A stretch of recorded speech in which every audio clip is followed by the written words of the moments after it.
Magandang araw, Lubowans. Narito na ang mga latest mula sa Bayan ng Lubo. Ito po ang Lubotang Lao TV News Update. Tuloy-tuloy po ang sinasagawang pamamahagi ng libreng bigas, bahagi pa rin ng Bigas ng Bayan program ng lokal na pamahalaan. Noong Miyerkules, August 7, tumanggap ang 711 pamilya mula sa Barangay Sulok, 572 pamilya sa Barangay Ololo at 870 pamilya sa Barangay Sawang ng tigla 5 kilong bigas. Pinangunahan pa rin ng ating masipag na punong bayan, Mayor Lota Manalo, ang pamamahagi ng bigas, katuwang ang Lobo Mayor's Action Center o MAZE na pinangungunahan ni Supervising Head Lester Rubin Kai Ayag at ang Women's Group na kasama ka. Kasama rin po sa distribusyon ng sangguniang barangay at functionaries sa naging katuwang ng pamahalaang bayan sa preparasyon para sa distribusyon ng bigas.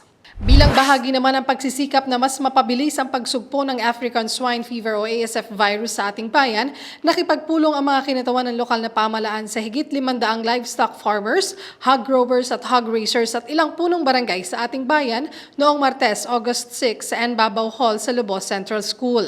Pinangunahan ng ating butihing punong bayan Mayor Lota Manalo at Vice Mayor Jerly Manalo ang nasabing pagpupulong, kung saan sa pamamagitan ng presentasyon ay pinaliwanag ng MAO at Provet kung anong naging hakbang ng pamahalaan mula nang unang mapaulat ang virus noong July 16. Sa mensahe naman ng ating punong bayan, hinikayat niya ang pagtutulungan ng livestock farmers sa paglilinis ng mga babuyan upang mas mapabilis ang pagbabalik ng industriya ng babuyan sa ating bayan.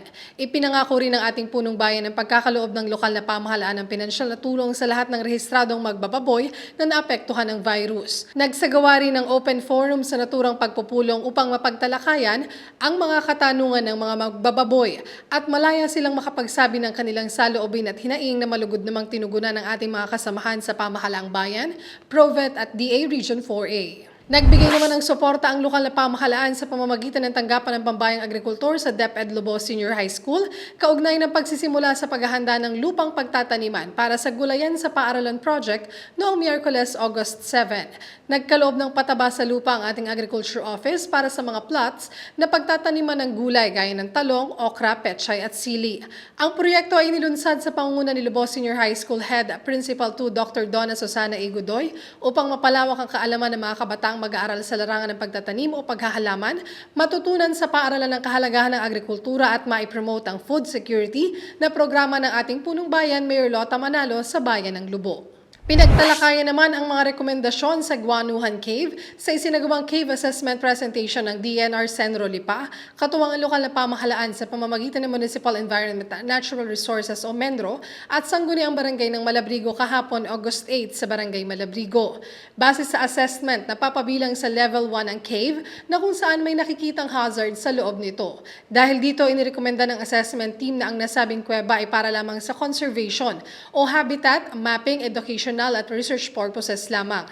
Hindi ito mapapabilang sa tourism sites dahil sa mahirap ahunin o akyatin ng bungad ng kuweba, may nakitang cracks sa loob nito, may ugat ng lupa na maaaring gumuho at may ilang guhong lupa sa loob nito.